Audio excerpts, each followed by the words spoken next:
안녕하세요. 저는 경기도 용인에 사는 60대 여성입니다. 얼마 전 홀로 키운 아들 하나를 장가 보내고 이제야 좀 편안해지나 싶던 찰나 그 일이 일어났습니다. 문득 거울을 보다 힘겹게 살아온 세월이 제 얼굴에 고스란히 깊은 주름으로 남아있는 걸 보니 저도 모르게 한숨이 나더라고요. 그런 제 마음을 눈치챘는지 며느리가 뜻밖의 제안을 하나 했습니다. 그런데 그 한마디로 시작된 일이 제 인생에 얼마나 큰 파장을 몰고 왔는지 여러분은 아마 상상도 못하실 겁니다. 오늘 저는 용기 내어 생각만 해도 손이 떨리고 심장이 두근거리는 그 이야기를 조심스럽게 털어놔 보려고 합니다. 저는 평생 바쁘게 자식 키우느라 거울 한번 제대로 못 보고 살아왔습니다. 그러다 외아들을 결혼시키고 마음의 여유가 생기자 저를 좀 돌보고 싶다는 생각이 들더라고요. 하지만 거울 앞에 설 때마다 마음이 무거워졌습니다. 눈가에 잔주름이 자글자글해 아무리 화장을 곱게 해봐도 세월의 흔적이 그대로 도드라져 보이더라고요. 그날도 부엌에서 저녁을 준비하다 창에 비친 얼굴을 보자 저도 모르게 한숨이 나왔습니다. 나이 드는 게 이렇게 서러운 건지 예전엔 몰랐네. 혼잣말처럼 중얼거린 말을 시집 온 지 갓 넉 달 된 며느리가 들었나 봅니다. 마침 그날이 제 생일을 이틀 앞둔 주말이라 아들 내외가 같이 저녁을 먹자고 찾아왔더라고요. 맞벌이하는 아이들이니 평일에는 경기도까지 오기가 쉽지 않아 주말에 시간을 낸 거죠. 맛있게 갈비를 먹고 들어와 며느리가 사온 케이크와 차를 한 잔 마시려고 준비하던 참이었는데 제 말을 들은 며느리가 조심스럽게 다가오더니 이런 말을 건넸습니다. 어머니, 혹시 괜찮으시면 저 일하는 병원에 한번 와보시겠어요? 저희가 피부과도 같이 진료봐서 꼭 무서운 수술 아니라도 주사 치료나 가벼운 시술도 많이 해요. 제가 예약 잡아드릴게요. 뭐? 거기 손님 많아서 예약하기 어렵다고 하지 않았니? 에이, 제가 있잖아요. 직원 가족이면 그만한 혜택은 있어야죠. 며느리는 강남에서도 유명하기로 손에 꼽힌다는 성형외과에서 간호조무사로 일하고 있었습니다. 시집 온 지 얼마 되진 않았지만 싹싹하고 부침성 있는 아이라 저 역시 며느리한테 조금씩 정을 붙이고 있었죠. 그런데 그 유명한 병원에 예약을 잡아준다니 처음에는 너무나 반가웠습니다. 하지만 한편으로는 걱정이 앞섰어요. 나이 들어 얼마나 예뻐지겠다고 괜히 며느리 직장에까지 찾아가 민폐를 끼치는 건 아닌지 선뜻 대답이 나오지 않더라고요. 거기 젊은 사람들만 잔뜩 오는 곳 아니니? 나 같은 노인네가 가도 되는 건지 모르겠다. 어머니 무슨 그런 말씀을 하세요. 거기 오시는 강남 사모님 중에 70대가 얼마나 많은데 그러세요. 요즘은 100세 시대잖아요. 어머니 연세면 아직 한창 나이시죠. 그런 며느리의 말에 걱정이 앞서면서도 한편으론 은근히 기대가 됐습니다. 그동안은 성형외과나 피부과와는 담을 쌓고 지냈지만 솔직히 지인 중에 보톡스 한 번 안 맞은 건 저밖에 없을 정도로 다들 외모에 신경을 쓰더라고요. 그래서 예약 날짜가 잡히자마자 저도 들뜬 마음으로 무슨 시술을 받을지 고민하기 시작했어요. 동네 여자들이랑 만났을 때 자랑삼아 이야기했더니 다들 부럽다며 시술 받고 사진 찍어 보내달라 성화였습니다. 드디어 다가온 예약에 저는 아침부터 옷장을 뒤져 가장 아끼는 옷을 꺼내 입고 집을 나섰어요. 지하철을 타고 서울로 가는 동안에도 설렘에 자꾸 입꼬리가 올라갔죠. 솔직히 전날 밤에는 조금 무서운 생각이 들기도 했지만 막상 당일이 되니 두려움은 사라지고 새로운 경험에 대한 기대만 가득했습니다. 잠시 후 병원 로비에 들어서자마자 놀란 건 발 디딜 틈 없이 기다리는 사람들로 내부가 꽉 차 있다는 사실이었어요. 헌데 창고로 다가가 제 이름을 말하자마자 직원의 태도가 확 달라지더군요. 이채영 선생님 어머님이시죠? 잠시만요. 바로 안내해 드릴게요. 그러고는 그 많은 사람 사이를 지나 곧장 저를 안쪽으로 안내해 줬습니다. 제가 지나가자 기다림에 지친 사람들이 부러운 눈빛을 보내오는 게 느껴졌어요. 그런 시선을 받으니 저도 모르게 어깨가 으쓱해지더라고요. 대기실을 지나는 동안에도 마주치는 직원마다 저를 향해 고개를 숙이며 인사를 건넸고, 심지어 눈코 뜰 새 없이 바쁜 원장님이 직접 다가와 커피까지 건네주며 인사했어요. 안녕하세요, 어머님. 채영 선생이 워낙 이 병원에서 인정받는 직원이라 다들 잘해드릴 겁니다. 편안하게 시술 받고 가세요. 그 말을 들으니 마음 한구석이 뿌듯했습니다. 집에서는 애교 많은 며느리가 밖에서 그렇게 인정받고 다니는 줄은 몰랐거든요. 간호조무사 시어머니 왔다고 이렇게까지 깍듯하게 대해주다니 우리 며느리가 일을 참 잘하나 보네. 그런 흐뭇한 마음으로 의자에 앉아 의사가 들어오기만을 기다렸어요. 먼저 의사와 상담하면서 시술을 결정해야 한다고 하더군요. 그런데 기다림이 조금 길어진다 싶던 순간 간호사가 들어와 이런 말을 전했습니다. 죄송한데 앞 환자분 시술이 좀 길어지고 있어서요. 한 5분 정도 더 기다려 주시겠어요? 간호사는 미안한 얼굴로 말했지만 전 오히려 잘 됐다 싶었어요. 긴장해서 그런지 자꾸 화장실에 가고 싶더라고요. 그래서 서둘러 진료실을 나와 복도 끝 화장실에 다녀왔어요. 그때 탈의실 쪽으로 들어가는 간호사 2명의 모습이 보이고 곧이어 수군거리는 말소리가 들려왔습니다. 문이 조금 덜 닫힌 걸 모르고 떠드는 것 같더군요. 저는 별 생각 없이 그 앞을 무심코 지나치려다가 갑자기 발걸음을 멈추게 됐습니다. 간호사들이 들어간 탈의실 안에서 저희 며느리의 이름이 들려왔기 때문이죠. 채영씨 진짜 어이없지 않아? 뻔뻔하게 시엄마를 병원으로 불러? 그러니까 열받는데 내가 그냥 싹 다 폭로할까? 두 사람의 대화에 나오는 건 저희 며느리가 분명했습니다. 순간 심장이 쿵 내려앉으면서 가슴이 서늘해지는 기분이었어요. 뭐지? 다들 우리 며느리 일 잘한다고 칭찬했는데 저 사람들은 뭐가 못마땅해서 저러는 거야? 내가 괜히 와서 거슬리게 한 건가? 조금 전까지만 해도 며느리로 인해 자랑스럽고 흡족하던 마음이 그 사람들의 몇 마디 때문에 순식간에 불안함으로 바뀌고 말았습니다. 대체 무슨 말을 하는 건지 붙잡고 캐묻고 싶었지만 다리가 떨려 도저히 그쪽으로 다가갈 용기가 나지 않았어요. 결국 저는 조용히 발길을 돌려 진료실로 돌아올 수밖에 없었습니다. 하지만 그 자리에 앉아서도 조금 전 들은 말이 머릿속을 떠나지 않았어요. 분명히 폭로라고 했는데 도대체 뭘 폭로하겠다는 거지? 그 말이 계속 귓가에 맴돌며 저를 괴롭혔습니다. 상황이 그러니 도무지 진료를 받고 싶은 마음이 들지 않았어요.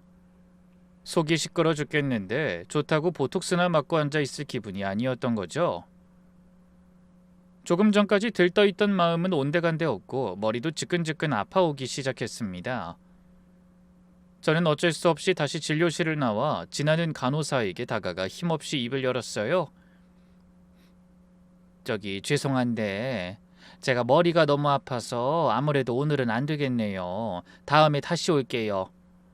기어이 진료를 포기하고 병원을 나서는 발걸음이 그렇게 무거울 수가 없었습니다. 오전 내내 자랑하고 싶어 안달이던 마음은 사라지고 그 자리엔 정체 모를 불안만 가득 들어차 있었죠.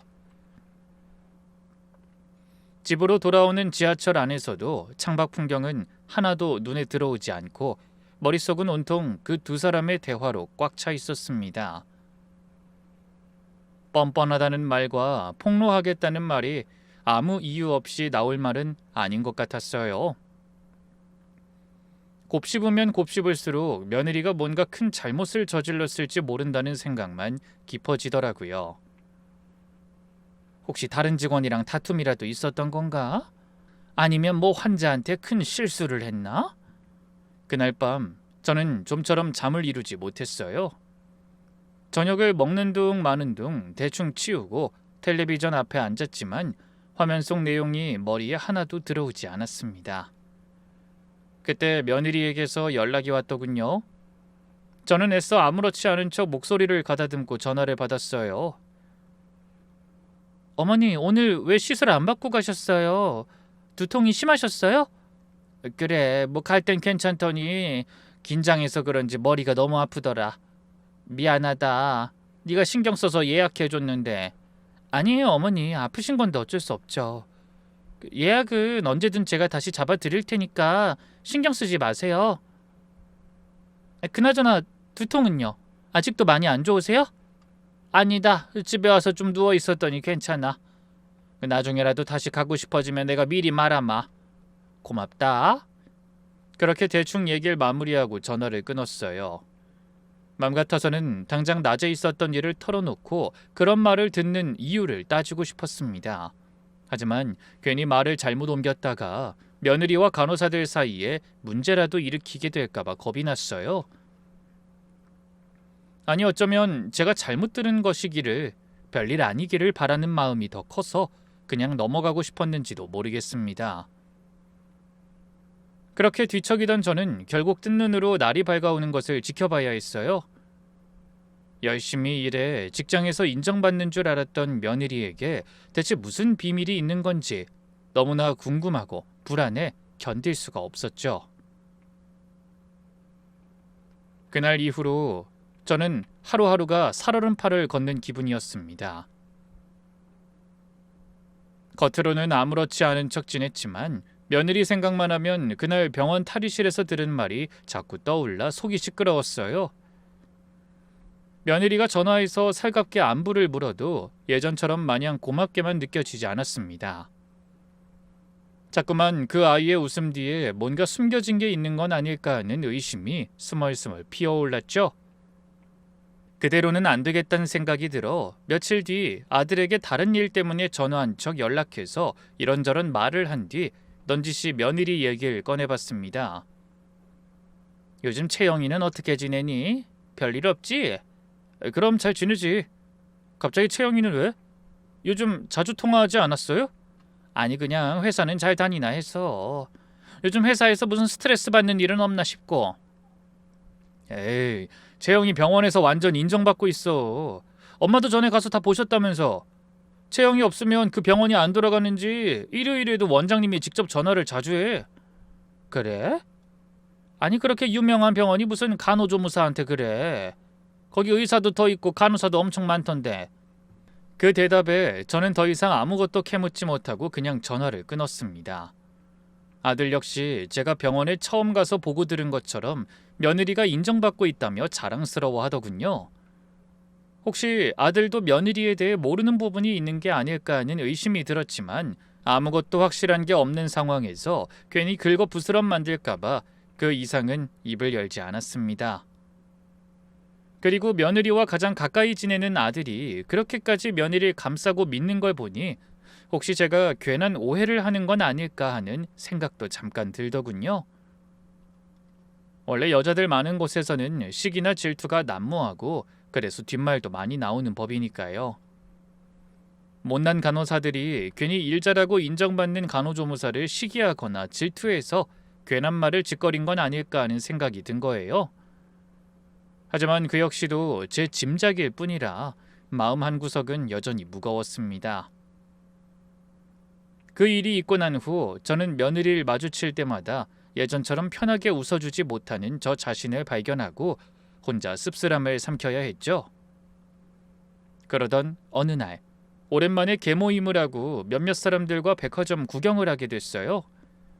간단하게 식사도 하고 차를 마시며 웃고 떠들다가 일행 중 한 사람이 목걸이 구경을 하고 싶다며 보석 매장으로 발길을 돌렸습니다. 저는 고가의 보석에는 관심이 없었지만 눈요기라도 하자는 생각으로 그 뒤를 따라가 이것저것 구경을 하고 있었어요. 오랜만에 하는 백화점 나들이라 잠시나마 며느리에 대한 걱정을 잊고 즐겁게 진열장을 구경하던 참이었죠. 한데 반짝이는 보석들을 눈으로 훑으며 걷던 중 낯익은 뒷모습을 발견했습니다. 화사하고 몸에 딱 맞는 정장을 입은 그 여자는 다름 아닌 제 하나뿐인 며느리였어요. 저는 무의식적으로 며느리를 부르려 손을 들다가 순간 멈칫하고 조용히 팔을 내렸습니다. 며느리 곁에 바짝 붙어서 있던 한 중년 남자가 점원이 건넨 목걸이를 받아 며느리의 목에 직접 걸어주고 있었기 때문입니다. 한눈에 봐도 값이 꽤 나가는 물건을 파는 매장이었어요. 며느리는 거울을 보며 환하게 웃고 옆모습만 보이는 남자도 그런 며느리를 흐뭇한 얼굴로 바라보는 것 같았죠. 두 사람 사이에는 남이라곤 믿기 어려울 만큼 스스럼 없는 친밀함이 흐르고 있었습니다. 저는 다급하게 기등 뒤로 몸을 숨긴 채 그 모습을 지켜봤어요. 아들이 아닌 낯선 남자와 다정하게 붙어있는 며느리의 모습을 봤는데 어떻게 아무렇지 않게 지나칠 수 있겠어요? 저 남자는 도대체 누구지? 왜 저렇게 스스럼 없이 구는 거야? 불안과 노여움으로 가슴이 답답해지려는 찰나 남자가 고개를 돌리며 옆모습 대신 낯익은 얼굴이 정면으로 제 눈에 들어왔습니다. 분명 어디선가 마주친 얼굴인데 좀처럼 기억나지 않아 한참을 고민하며 그 자리에 서 있었어요. 내가 저 남자를 어디서 봤더라? 분명히 한번 본 얼굴인데. 그런데 그때 갑자기 머릿속에 얼마 전 병원에서 있었던 일이 떠오르며 그 남자의 정체가 생각났어요. 그리고 이내 온몸에 소름이 돋았죠. 남자는 며느리가 일하는 병원에서 일부러 저에게 찾아와 인사를 건넸던 그 병원의 원장이었습니다. 순간 머릿속이 하얘지더군요. 아니 저 남자가 왜 직원한테 저런 비싼 목걸이를 사줘? 아무리 일 잘하고 고맙다고 해도 이건 아니지. 설마 저 나이든 원장이랑 우리 며느리가 그렇고 그런 사이? 그런 생각을 하다 저 자신도 깜짝 놀랐습니다. 그 순간 머릿속으로 탈의실에서 들었던 말이 자동으로 떠오르며 간호사들의 목소리가 다시 제 귓가를 스치는 것 같았어요. 뻔뻔하다는 말과 무언가를 폭로하겠다고 이를 갈던 두 사람의 대화가 머릿속을 떠나지 않았죠. 저는 그제야 그동안 품고 있던 의문의 답을 찾게 된 기분이었어요. 저 중년 원장이랑 우리 며느리가 부정한 관계라는 걸 그 간호사들이 눈치챈 게 틀림없어. 세상에 어떻게 이런 일이. 두 사람의 떳떳하지 못한 관계를 알게 된 간호사들이 며느리가 뻔뻔하게 자기 시어머니를 내연남 가까이 불렀다는 사실에 흥분해서 수군거린 게 틀림없었죠. 저는 아무것도 모르고 며느리와 바람 피우는 상대가 운영하는 병원에 좋다고 찾아가 주름펼 생각을 했던 겁니다. 어쩐지 직원들이 과하게 며느리를 칭찬하고 친절하게 군다고 생각했어요. 다들 쉬쉬하지만 며느리와 병원 원장의 관계를 알고 있어 며느리 심기를 건드리지 않으려고 노력한 거라는 생각이 들더라고요. 저는 아무것도 모르고 멍청하게 그런 며느리를 자랑스러워하며 좋다고 웃었으니 그 모습을 본 직원들이 얼마나 비웃었을지 숨이 막혀오는 기분이 들었습니다. 그런 생각이 떠오르자 도저히 더 이상 그 자리에 서 있을 수가 없었어요. 그래서 일행에게 머리가 아파서 먼저 간다는 말을 남기고 서둘러 백화점을 빠져나왔습니다. 그리고 버스를 타고 집으로 돌아오는 내내 손이 떨려서 혼났네요. 뭘 어떻게 해야 할지 앞이 캄캄한 기분이 들었지만 그대로 아무것도 모르는 척 넘어갈 순 없다는 생각이 들었어요. 하지만 무작정 며느리를 다그쳤다가는 오히려 일을 그르칠 수도 있었습니다. 아무 증거도 없는 상황에서 짐작만으로 말을 꺼냈다가 괜히 일만 커지고 제가 며느리에게 억울한 누명을 씌운 꼴이 될 수도 있으니까요. 그래서 먼저 진실을 확인할 방법부터 찾아야겠다고 마음먹은 다음 아들에게 전화를 걸어 애써 무심한 척 물었습니다. 채영이 이번 주에 쉬는 날이 언제니? 일요일 말고 평일에 하루 쉰다고 했지? 목요일이라고 한 것 같아요. 근데 그건 왜요? 아니 집에 반찬 좀 해갈까 해서. 이왕이면 채영이 있는 날 가면 좋잖니. 혹시 일이 생기면 못 가는 거니까 괜히 미리 말은 하지 말아라. 저는 대충 둘러내고 전화를 끊은 뒤 목요일이 되기만을 손꼽아 기다렸습니다.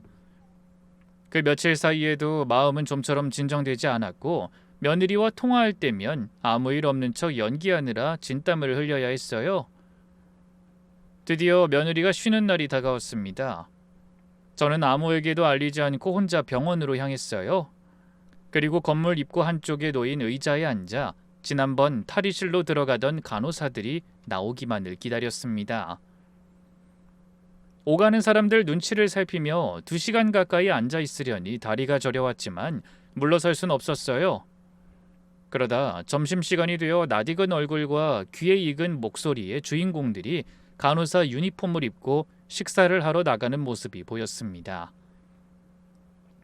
평소에도 두 사람이 자주 붙어 다니는 모양이더군요. 저는 조심스레 뒤를 따라가 사람이 뜸한 골목에서 그 사람들을 붙잡았습니다. 심장이 어찌나 세게 뛰던지 목소리가 떨리지 않도록 몇 번이나 헛기침을 해야 했죠. 저기 잠깐만요. 미안한데 뭐 좀 물어봐도 될까요? 네, 무슨 일이시죠? 다른 게 아니라 나 이채영 시험이 되는 사람입니다. 지난번에 내가 본의 아니게 병원 탈의실에서 하는 얘기를 우연히 듣게 됐어요. 뻔뻔하게 시엄마를 병원으로 불렀다느니 폭로하겠다느니 그게 대체 무슨 뜻이었는지 말 좀 해줄 수 있겠어요? 헌데 제 말이 끝나기가 무섭게 두 간호사의 얼굴이 새하얗게 질리는 게 보였어요. 꼭 못 볼 꼴이라도 본 사람들처럼 어쩔 줄 모르던 두 사람이 서로 눈치를 주고받더니 이내 딱 잡아떼기 시작했습니다. 네? 그게 무슨 말씀이세요? 저흰 그런 말 한 적 없는데요. 잘못 들으신 것 같아요. 맞아요. 저흰 모르는 일이에요. 아마 잘못 들으셨던지 뭐 다른 얘기를 오해하신 게 아닌가 싶네요. 아니 내가 분명히 들었어요. 두 사람한테 절대 피해 안 가게 할 테니 제발 그게 무슨 말인지 나한테만 솔직히 말을. 하지만 두 사람은 난처한 표정으로 어쩔 줄 모르며 다급하게 말했습니다. 죄송한데 저희 식사 시간이 얼마 없어서요. 그럼 이만. 그 말만 남긴 채 누가 먼저랄 것도 없이 동시에 두 사람이 불이 나게 그 자리를 벗어났어요. 제가 붙잡을 새도 없이 서두르며 도망치듯 사라지더라고요. 저는 그 뒷모습을 멍하니 바라보며 오히려 의심이 한층 더 깊어지는 걸 느꼈습니다. 정말 제가 잘못 들은 거라면 그 간호사들이 그렇게 당황하며 도망칠 이유가 없었을 테니까요. 순순히 아니라고 웃어 넘길 수도 있었을 텐데 얼굴빛까지 변하며 황급히 자리를 뜨는 모습을 보니 뭔가 캥기는 게 있는 게 확실하다는 생각이 들었습니다. 그래, 역시나 내가 잘못 들은 게 아니었어. 저 여자들도 분명히 두 사람의 관계를 알고 있는 거야. 얘는 무슨 생각으로 날 그 병원으로 부른 거지? 간이 큰 거야? 아니면 나랑 내 아들을 우습게 본 거야? 아무리 생각해도 도저히 용서할 수가 없어. 그런 생각을 하며 주먹을 불끈 쥐었습니다. 그리고 그날 밤 뜬 눈으로 밤을 지새우며 어떻게 해야 할지 고민했어요. 당장 아들에게 사실대로 말해야 할지 아니면 더 확실한 증거를 찾아야 할지 판단이 서지 않았습니다. 자칫 잘못 말을 꺼냈다가 저만 아들과 얼굴을 붉히고 흐지부지 되는 건 아닌지 걱정이 앞섰어요. 그맘때 아들은 마누라에게 푹 빠져 며느리가 똥을 된장이라고 해도 믿을 판이었거든요. 결국 저는 직접 더 확실한 증거를 잡아보기로 마음먹었습니다. 그래서 다음 날 부산을 떨며 밑반찬 몇 가지를 만들어 놓고 다시 아들에게 전화를 걸었어요. 어제 엄마가 일이 있어서 반찬 만든 걸 못 갖다 줬네. 오늘이라도 가져다 놓고 올 테니 현관 비밀번호 좀 알려다오. 엄마 반찬 주러 서울까지 오시려고? 그냥 우리가 주말에 가지러 갈게요. 아니야. 일하느라 피곤한 애들이 주말엔 쉬어야지. 왔다 간 지 얼마 되지도 않았잖아. 노는이 뭐하니? 엄마가 서울 구경도 할 겸 갖다 놓고 올 테니까 번호만 말해줘. 그 핑계로 저는 아들네 비밀번호를 알아내 집 안으로 들어갈 수 있었습니다. 문을 열고 들어가니 역시나 텅 빈 거실이 저를 맞이하더군요. 두 사람 다 출근한 뒤라 집안이 고요하기만 했죠. 저는 얼른 냉장고에 반찬통을 넣어두고 안방 앞에서 발걸음을 멈췄습니다. 다부지게 마음먹긴 했지만 막상 주인도 없는 집을 살펴보려니 주저하게 되더라고요. 하지만 저는 아들을 생각하며 이를 악물고 조심스럽게 안방으로 들어섰어요. 그래, 내가 뭐 도둑질하겠다는 것도 아니고 이상한 행동을 한 며느리에 대해서 알아보겠다는 것뿐이잖아. 이게 다 우리 아들을 위한 일이야. 그렇게 다시 한번 마음을 다잡으며 떨리는 손으로 화장대 서랍을 열었어요. 깔끔하게 정돈된 서랍 안에는 별로 의심할 만한 물건이 보이지 않았습니다. 그래서 이번에는 몸을 돌려 옷장문을 열어봤어요. 아들과 며느린 옷장을 나눠서 사용하는지 3칸짜리 옷장 한 칸은 아들 옷이 꽉 차 있고 2칸을 며느리의 물건이 차지하고 있더라고요. 아무래도 남자보다 여자 옷이 많으니 당연한 일이라고 생각했어요.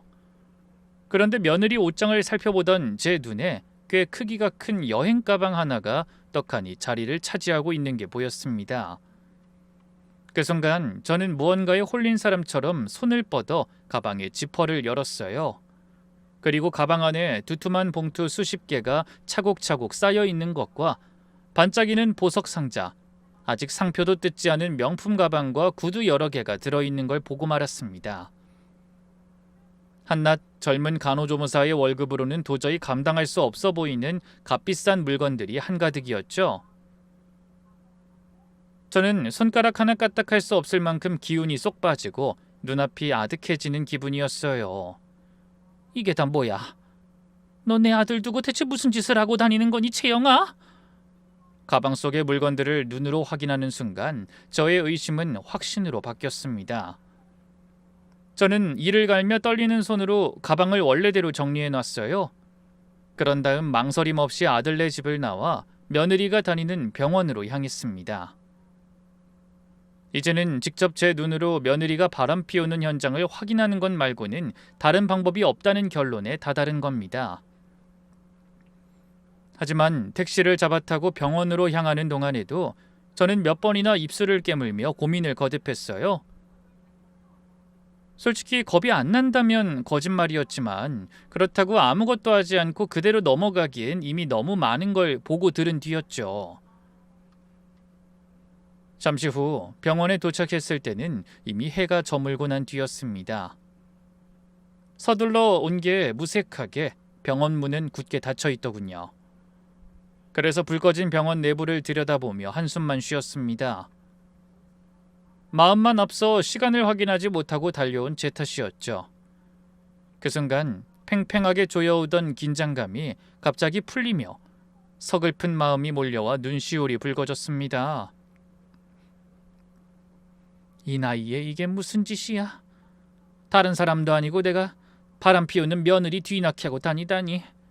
그런 마음이 들자 갑자기 이대로 물러설 수 없다는 오기가 발동했어요. 그래, 어디 오늘만 날이냐? 내가 내일도 모레도 매일 와서 지켜볼 거야. 너희들이 내 아들을 기만하고 여기서 무슨 짓을 벌이는지. 그러면서 발길을 돌려 엘리베이터 앞에 섰습니다. 그런데 그때 누군가 비상계단을 올라오는 소리가 들렸어요. 어둠 속에서 구두굽 또각거리는 소리가 가까워지자 갑자기 등줄기로 오싹한 공포가 몰려왔습니다. 그래서 서둘러 그 자리를 피하고 싶은데 하필 엘리베이터가 아래층에 멈춰서서 올라오지 않더라고요. 저는 마음이 급해져 어쩔 수 없이 병원 문 옆에 작은 기둥 뒤로 몸을 숨기고 숨을 죽였습니다. 잘못한 것도 없는데 괜히 도둑질하다 들킨 기분이 들었어요. 그런데 그때 계단을 올라와 병원 문 앞에 선 것은 다름 아닌 저희 며느리였습니다. 며느린 고요한 주의를 몇 번 두리번거리며 과하게 조심하더니 익숙한 동작으로 닫힌 병원문의 비밀번호를 누르고 보안을 해제한 뒤 안으로 들어가더군요. 아니, 이 시간에 제가 왜 다시 병원에 왔지? 뭐 놓고 간 물건이라도 있나? 하지만 제가 놀랄 일은 거기서 끝이 아니었어요.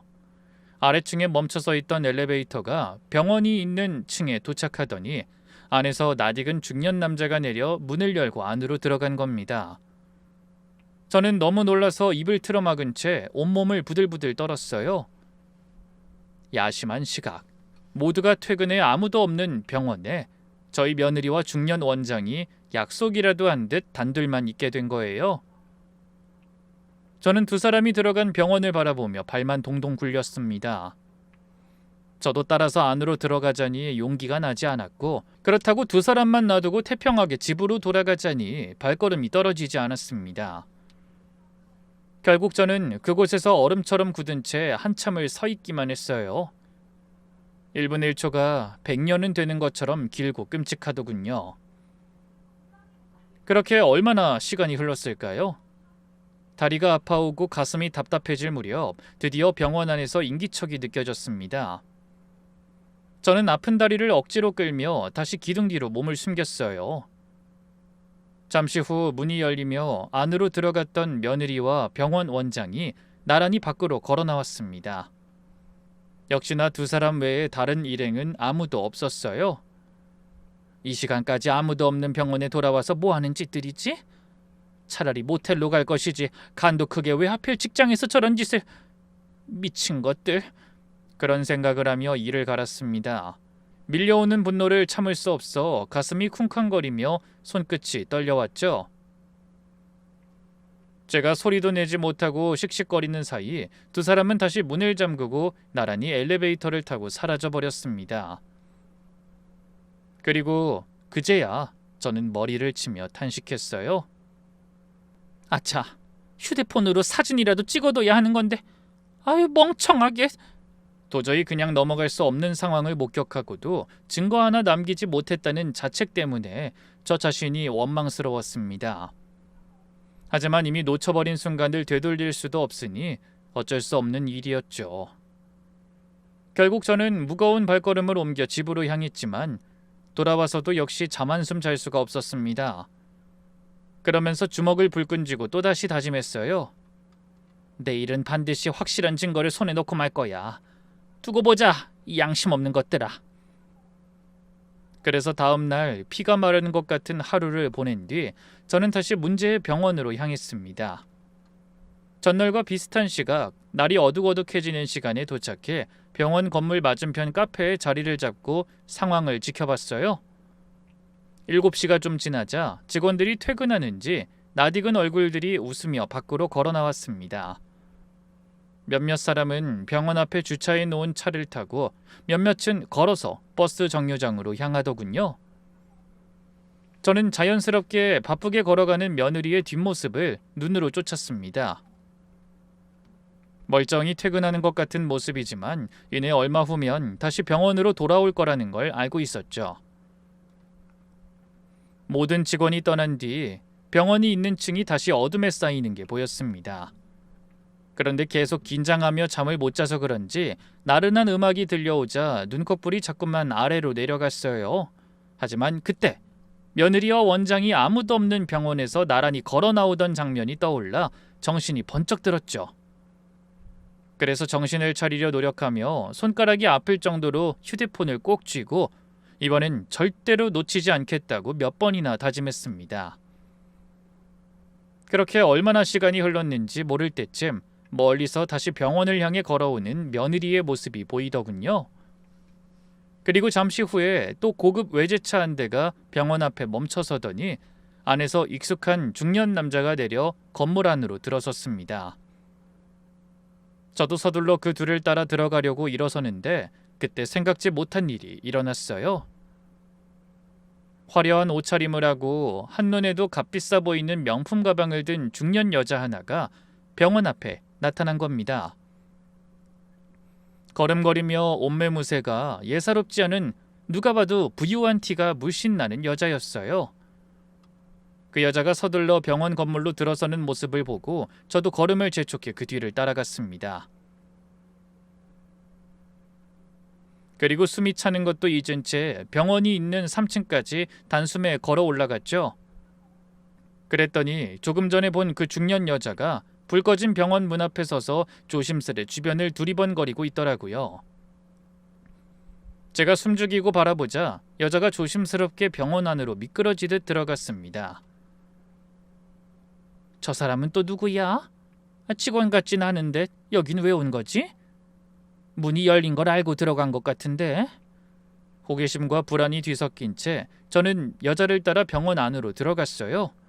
그리고 텅 빈 로비를 지나 안쪽으로 향하는 뒷모습을 바짝 쫓았죠. 낮이라면 사람들로 북적였을 대기실이 텅 비어 있으니 발소리 하나도 크게 울리는 것 같아 숨소리마저 조심해야 했습니다. 앞서가는 여자도 마치 도둑고양이처럼 발소리를 완전히 죽여가며 병원 내부 이곳저곳을 살피더군요. 그러다 한 진료실 앞으로 다가가더니 얼어붙은 듯 그대로 멈춰섰습니다. 그리고 몇 분간 유리문 너머로 안을 가만히 들여다보던 여자가 갑자기 손으로 자기 입을 틀어막는 게 보였어요. 놀란 기색이 역력했죠. 그 모습을 본 저는 마른 침을 꿀꺽 삼키며 숨을 죽인 채 여자의 등 뒤로 다가섰습니다. 설마 저 여자도 나처럼 이상한 낌새를 눈치챈 걸까? 혹시 저 여자가 그 원장 마누라 아니야? 그런 생각이 살짝 스치자 저는 더 이상 그 모습을 멀리서 지켜보고만 있을 수가 없었습니다. 그 여자가 갑자기 남편의 불륜 현장을 목격하고 놀란 것이라면 지금이야말로 모든 진실이 드러나는 결정적인 순간이라는 확신이 들었거든요. 저는 더 이상 참지 못하고 여자에게 다가가 속삭였습니다. 저기요, 잠깐만요. 혹시 저 원장 부인인가요? 안에서 지금 무슨 일이 일어나고 있는지 나도 좀 봐야겠어요. 그러자 흠칫 놀란 여자가 사색이 된 표정으로 저를 끌고 다급하게 로비로 나왔습니다. 누구시죠? 지금 저 사람들 따라서 들어오신 거예요? 그래요. 난 지금 저 안에 이 병원 원장이랑 둘이 있는 여자 시어머니예요. 도대체 무슨 일이 있는 건지 확인하러 왔다고요. 뭐라고요? 안 돼요. 잠깐만요, 어르신. 여자는 어찌된 일인지 안으로 들어가려는 저를 놀랍도록 강한 힘으로 거칠게 붙잡았습니다. 그리고 저를 그대로 밖으로 끌어내고 병원 문을 닫아버렸죠. 저는 기겁하며 여자를 향해 말했어요. 지금 뭐 하는 거예요? 저기서 무슨 일이 일어나는지 내 눈으로 똑똑히 확인해야 한다고요. 아니, 안 돼요. 지금 들어가시면 절대 안 돼요. 뭐요? 지금 당신 남편 불륜 현장 본 거 아니에요? 그런데 왜 저것들을 그냥 두고 나온 거고 나는 왜 못 들어가게 하는 거예요? 제 물음에 여자의 얼굴이 순간적으로 일그러지더니 목소리를 떨며 대답했습니다. 그런 거 아닙니다. 어르신, 제발 지금은 아무것도 묻지 마시고 그냥 돌아가세요. 부탁입니다. 아니, 도대체 왜 이러는 거예요? 내가 저 둘 바람 피우는 현장 잡으려고 얼마나 고생한 줄이나 알아요? 부탁이에요. 제발 제 말 좀 들어주시고 오늘은 이대로 돌아가 주세요. 아니면 제가 어르신을 거칠게 모셔야 할지도 몰라요. 그러더니 갑자기 험악한 표정을 짓던 여자가 제 팔을 잡은 손에 더욱 힘을 주며 반쯤 끌다시피 저를 엘리베이터에 태워 병원 건물 밖까지 끌고 나왔습니다. 도저히 이해할 수 없는 일이었어요. 남편의 부정을 목격했다면 당장이라도 소리를 지르며 따져야 할 상황인데 오히려 저를 말리며 안절부절 못하는 태도가 좀처럼 정상적으로 보이지 않았습니다. 여자는 아무 말 없이 입을 굳게 다물고 병원 밖으로 나오자마자 마침 지나가던 택시를 잡아 세우더니 저를 거의 떠밀듯 뒷좌석에 태웠어요. 어르신, 오늘은 그냥 댁으로 돌아가세요. 제가 나중에 다시 연락드려서 전부 말씀드릴게요. 죄송합니다. 여자는 그 말만 남긴 채 한눈에 봐도 넉넉한 금액을 기사에게 쥐어주고 택시 문을 닫아버렸습니다. 저는 넋이 빠진 얼굴로 창밖으로 멀어지는 여자의 뒷모습을 바라보기만 했어요. 도무지 제가 무슨 일을 당한 건지 갈피를 잡을 수가 없더라고요. 이게 다 무슨 일이야? 내가 뻔히 바람 피우는 며느리 잡으러 왔다고까지 말했는데 왜 저렇게 현장을 숨기려고 하는 거지? 사진 한 장이라도 남겼어야 하는 건데. 저는 여자 때문에 아무것도 하지 못하고 돌아섰다는 억울함과 분노보다 여자의 표정에서 느껴지던 그 절박함이 계속 마음 한구석에 걸렸습니다. 남편의 외도를 목격한 여자라면 정말 참담한 기분이 들었을 텐데 왜 굳이 그런 장면을 숨겨주려고 한 건지 도무지 알 수가 없었죠. 저는 하는 수 없이 택시기사에게 목적지를 말해주고 눈을 질끈 감았습니다. 다시 그곳에 돌아간다 한들 할 수 있는 게 없다고 생각한 거죠. 잠시 후 지친 몸을 이끌고 집으로 돌아온 저는 방으로 들어가지도 못하고 소파에 기댄 채 한참 멍하니 앉아 있었습니다. 머릿속이 뒤죽박죽 엉켜 대체 어디서부터 정리해야 할지 갈피를 잡을 수가 없었어요. 아무리 생각하고 또 생각해도 좀처럼 그 여자의 꿍꿍이를 모르겠더라고요. 결국 저는 찝찝하고 불안한 마음을 가득하는 채 날이 밝으면 다시 한번 그 병원에 찾아가 보기로 마음을 굳게 다잡았습니다. 그리고 다음 날 뜬 눈으로 밤을 지새운 저는 날이 어둡기를 기다려 서둘러 채비하고 다시 병원으로 향했어요. 가는 내내 머릿속에는 온통 그 여자의 절박한 얼굴과 전날 진료실 안에서 벌어졌을지 모를 일들에 대한 분노만 가득했습니다. 아무리 생각해도 여자가 저를 필사적으로 막았던 이유를 모르겠어서 답답한 속이 풀리지 않았죠. 병원 앞에 도착한 저는 혹시나 하는 마음으로 조심스럽게 문을 밀어봤습니다.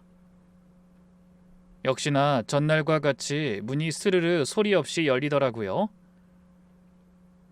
잠겨있지 않은 문을 보니 심장이 다시 빠르게 뛰기 시작했습니다. 이 인간들이 오늘도 몰래 만나고 있구나. 내가 오늘이야말로 이것들을 아주 요절내야지. 그렇게 다짐하며 조심스럽게 안으로 발을 들여놨어요. 전날과 마찬가지로 텅 빈 로비를 지나 진료실을 향해 조심조심 걸음을 옮기는데 심장이 미친 듯이 뛰며 불길한 예감이 온몸을 사로잡았습니다. 살금살금 복도를 걷는 발소리조차 크게 울려 몇 번이나 걸음을 멈추고 주변을 살펴야 했죠. 간신히 진료실 앞에 다다른 저는 고개를 빼들고 유리문 안을 들여다봤어요. 그러다 안에서 벌어지는 상황에 깜짝 놀라 저도 모르게 한 걸음 뒤로 물러섰습니다. 안에서 입에 담지 못할 불륜의 현장이 펼쳐지고 있었냐고요? 아닙니다.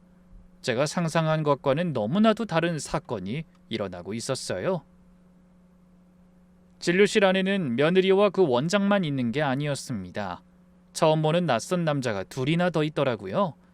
험악하게 생긴 남자들이 인상을 쓰며 며느리와 병원 원장을 노려보고 서 있고 불륜을 저지르는 줄 알았던 두 사람은 허옇게 질린 얼굴로 그 남자들을 향해 연신 고개를 조아렸어요. 그러다 갑자기 남자 중 한 명이 뒷주머니에서 반짝이는 무언가를 꺼내는가 싶더니 순식간에 며느리와 원장의 팔목에 그 물건을 채웠습니다. 바로 은빛으로 빛나는 수갑이었어요. 저는 눈을 의심하며 몇 번이나 며느리의 손에 채워진 수갑을 확인하고 또 확인했습니다. 아무리 봐도 그건 죄 지은 사람들이 차는 일명 쇠고랑, 수갑이 분명했습니다. 너무나 뜻밖의 상황에 저는 몰래 들어왔다는 사실도 잊은 채 진료실 문을 열어젖혔어요. 그때 수갑을 채운 남자 하나가 이런 말을 하는 게 들렸죠. 이채영 씨, 당신을 의료법 위반으로 구속합니다. 지금부터 하시는 모든 말씀은 불리한 증거로 사용될 수 있습니다. 저는 눈앞에서 벌어지는 상황이 도무지 믿기지 않아 숨쉬는 것조차 잊을 만큼 놀랐습니다. 마치 텔레비전 드라마 속 한 장면을 보고 있는 것 같은 기분이 들더라고요. 며느린 고개를 푹 숙인 채 말이 없었지만 원장은 다급하게 수갑찬 손을 허공으로 번쩍 들어 올리며 소리쳤어요. 뭔가 착오가 있는 것 같습니다. 대리 수술이라니요. 그런 일 없습니다. 하지만 상대방은 여전히 험악한 표정으로 대답했습니다. 여기서 무면허 의료진에게 대리 수술을 시킨다는 신고가 들어왔고 이미 병원 직원들의 증언도 확보했어요. 정 억울하면 일단 서에 가서 얘기 나누시죠. 저는 입을 떡 벌린 채 이 모습을 지켜보다가 끌려나가는 며느리를 향해 외쳤습니다. 채영아, 이게 무슨 일이냐? 채영아, 의료법 위반이라니. 대리 수술은 또 무슨 얘기야? 그러자 제 목소리를 들은 며느리가 고개를 번쩍 치켜들며 도끼 눈을 뜨고 소리를 질렀어요. 어머니? 어머니가 이 시간에 여기 왜... 혹시 어머니가 신고한 거예요? 아니 그게 아니라 난 그냥... 도대체 왜 이런 짓을 하셨어요? 왜요? 어머니는 아들이 잘 사는 게 싫으세요? 가만히 놔뒀으면 제가 큰돈 벌어들일 수 있었는데 왜 초를 치신 거예요? 그 날카로운 목소리에 가슴이 철렁 내려앉더군요. 뭐라고 대답이라도 해야 할 것 같았지만 목이 콱 막혀 아무 소리도 나오지 않았습니다. 제가 신고한 게 아니라는 말도 못했어요. 손끝 하나 까딱할 수 없을 만큼 온몸이 굳어버린 것 같았거든요. 며느린 그런 저를 원망스러운 눈으로 한참 노려보다 이내 남자들에게 끌려가 시야에서 사라져버렸습니다. 저는 어안이 벙벙한 채로 혼자 남아 주위를 둘러봤지만 전날 만났던 여자의 모습은 어디에서도 보이지 않았죠. 그 이후에도 저는 한동안 꼼짝도 하지 못하고 그 자리에 머물러 있었어요. 다리에 힘이 풀려 도무지 발걸음이 떨어지지 않더라고요.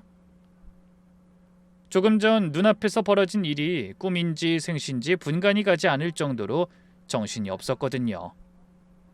한데 겨우 정신을 수습하고 간신히 발걸음을 옮겨 병원을 떠나려는데 갑자기 어디선가 전날 만났던 그 여자가 눈물을 펑펑 흘리며 제 앞에 나타났습니다. 어르신 죄송합니다. 놀라셨죠? 제가 다 자세히 설명할게요. 여자는 떨리는 목소리로 그동안 일어난 일에 관해 차근차근 털어놓기 시작했어요. 채영 씨하고 이병헌 원장, 그러니까 제 남편은 어르신이 생각하는 그런 사이가 아니었어요. 두 사람은 불륜 관계가 아니라 대리 수술을 함께 해온 사이였습니다. 뭐라고요? 대리 수술? 그게 대체 무슨 소리예요? 아까 그 남자들도 그런 소리라던데. 그 사람들 형사 맞는 거요? 저는 그 말이 선뜻 이해되지 않아 되물었습니다. 여자는 고개를 끄덕이며 눈물을 훔치더니 다시 말을 이어갔어요. 네, 맞아요. 형사들. 사실 제 남편은 몇 년 전 코 수술하다가 의료사고를 겪은 뒤로 손이 떨려서 수술을 제대로 못하게 됐어요. 겉으로는 멀쩡한 척했지만 그때부터 줄곧 두려움에 시달려왔죠. 그런데 그 사실이 알려지면 병원이 문을 닫을 판이니 거액의 합의금을 주고 피해자 입을 막은 다음 채영 씨한테 대신 수술을 맡겨온 거예요.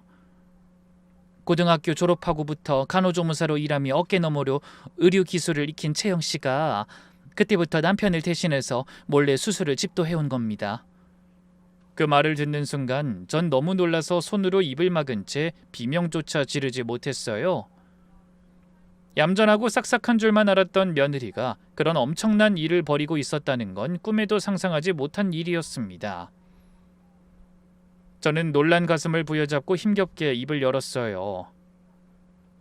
혹시 이 일을 다른 직원들도 알고 있나요? 사실 얼마 전에 간호사들이 며느리를 놓고 뭐라고 수근거리는 소리를 들은 적이 있었거든요. 몇몇 간호사들도 진작부터 눈치채고 있었어요. 하지만 신고해서 병원이 문을 닫으면 자기들도 일자리를 잃게 되니까 대신 남편을 협박해서 월급을 더 받아챙기는 쪽을 택한 거예요.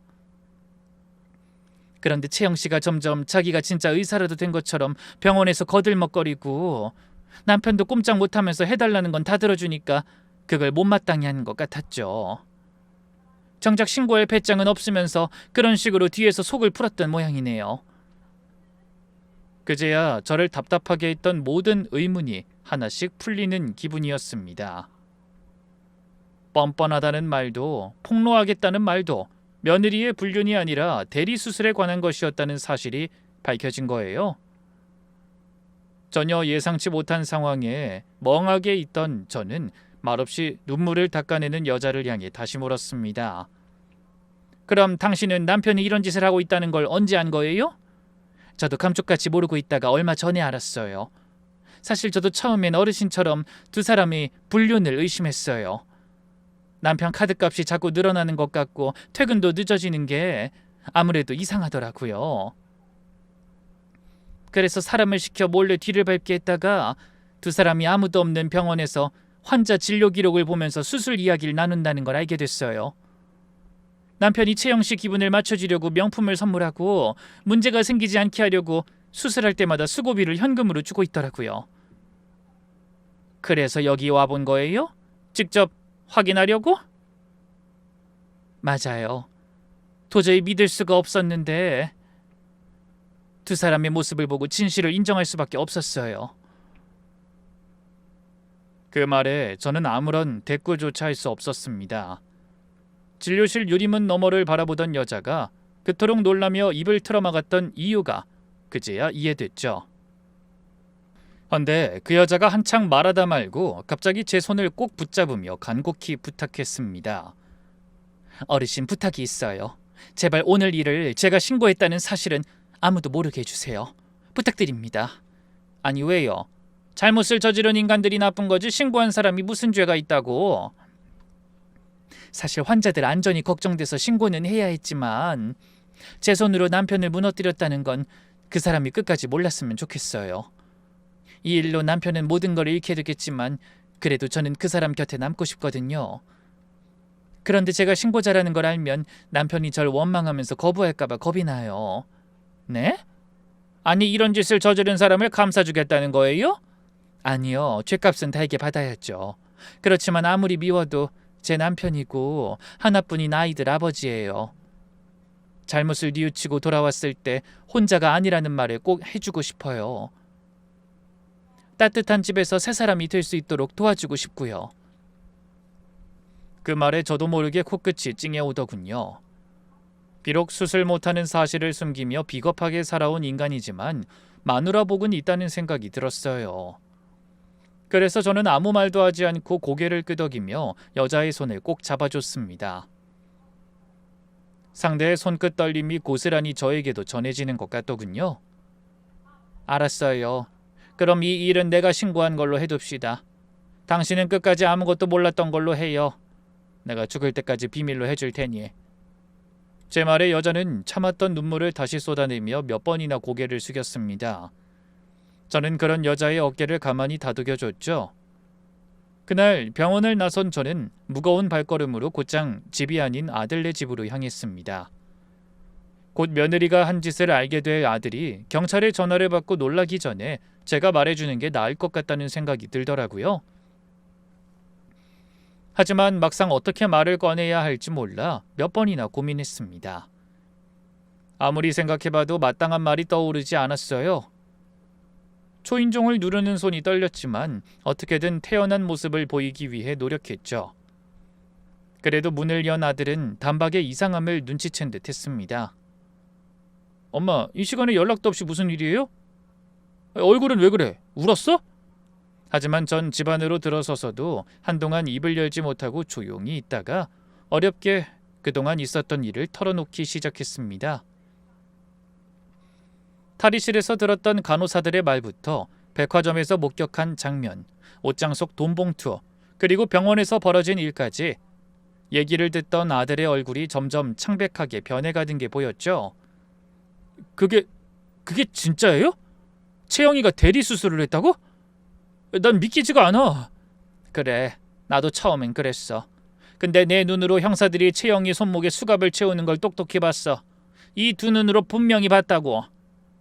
아들은 그 자리에 주저앉듯 소파에 몸을 묻었습니다. 그리고 한참을 아무 말도 하지 못하더니 이내 두 손으로 얼굴을 감싸며 무너져 내렸어요. 그렇게 어깨를 들썩이며 우는 아들의 모습은 어릴 때 이후로 처음 보는 것 같았습니다. 그 모습을 보는 제 가슴도 미어지는 것 같았죠. 자식이 그렇게 절망하는 모습을 보는 게 며느리에게 배신당했다는 사실보다 더 가슴 아팠습니다. 30이 훌쩍 넘은 아들이 어린아이처럼 서럽게 우는 모습을 보고 있자니 차라리 제가 대신 아팠으면 좋겠다는 마음이 간절하더군요. 저는 아들의 등을 가만히 쓸어주며 말했습니다. 이제라도 알게 된 걸 다행이라고 생각하자. 그런 애랑 평생 살았으면 나중에 얼마나 더 큰 일을 당했을지 모른다. 두려움도 인간에 대한 존중도 최소한의 양심도 없는 애였어. 그날 저는 집에 돌아가지 못하고 아들의 곁을 말없이 지켜줬어요. 며칠 뒤 며느린 무면허 의료행위와 사기 혐의로 정식 기소되었고 원장 역시 같은 혐의로 재판을 받게 됐습니다. 병원은 결국 문을 닫았고 그동안 며느리에게 수술받았던 환자들 사이에서도 큰 파문이 일며 집단 소송을 준비한다는 소식이 들려왔어요. 아들은 한동안 넋이 나간 사람처럼 지냈습니다. 밥도 제대로 먹지 못하고 회사 출근도 겨우겨우 하는 모습을 보고 있자니 부모된 마음에 속이 새카맣게 타들어가는 기분이었어요. 그래도 저는 그런 아들을 채근하지 않고 묵묵히 곁을 지키며 몇 번이고 같은 말을 되풀이했습니다. 이건 네 잘못이 아니야. 사람을 겉만 알지 속까지 아는 건 쉬운 일이 아니잖니. 그러니 지난 일에 미련 두지 말고 이혼 절차부터 밟자. 지금이야 힘들어도 나중을 생각하면 이게 맞는 길이야. 처음에는 아무것도 하지 못하고 망설이던 아들도 오랜 고민 끝에 결국 이혼하기로 결정했어요. 아들도 마음속으론 이미 답을 알고 있었을 겁니다. 다만 지난 시간에 대한 미련과 배신감 사이에서 갈피를 잡지 못하고 있었던 것뿐이죠. 이혼 서류에 도장을 찍던 날 아들은 한참을 말없이 창밖만 바라봤고 저는 그런 아들의 손을 꼭 잡으며 말했어요. 속상하겠지만 이게 다 너를 지켜주려고 조상님이 도우신 거다. 그런 양심도 개념도 없고 사람 생명을 함부로 여기는 인간이랑 평생 살지 않게 된 게 얼마나 다행이니. 지금은 아프고 힘들어도 시간 지나면 잘된 일이었다고 여기게 될 거야. 아들은 아무 대답도 하지 않았지만 저와 마주 잡은 손에 힘이 들어가는 게 느껴졌습니다. 그 손의 온기만으로도 아들이 다시 일어설 수 있으리라는 걸 확신할 수 있었어요. 그 후로도 저는 종종 그 원장 부인을 떠올리곤 합니다. 남편의 잘못을 알고도 끝까지 곁을 지키겠다던 그 여자의 눈물이 지금도 눈에 선하네요. 병원 원장 부부의 결말이 어찌 되었는지는 그 뒤로 소식을 듣지 못했습니다. 하지만 그때 제가 본 그 여자라면 어디에선가 죗값을 치르고 온 남편을 기다리며 열심히 살고 있을 거라는 생각이 들더군요. 처음에 주름 하나 펴보겠다고 나섰던 발걸음이 이렇게 큰 일로 이어질 줄은 몰랐던 저는 그 뒤로 성형외과나 피부과에 가볼 엄두를 내지 못하고 있습니다. 그래서 지금도 여전히 거울을 볼 때면 한숨이 나오지만 언젠가는 이 깊은 주름도 익숙해질 날이 있을 거라 여기며 세월을 있는 그대로 받아들이는 연습을 하려 합니다. 세상 모든 일에는 다 이유가 있듯이 제 얼굴에 들어가는 주름에도 마땅한 이유가 있을 거라고 생각하며 앞으로 나이에 맞는 삶을 살아가기 위해 노력하기로 한 거죠. 그럼 사연을 함께 하신 여러분도 쌓여가는 세월만큼 행복과 지혜가 깊어지는 삶을 살아가시길 바라며 저는 이만 물러가겠습니다. 감사합니다.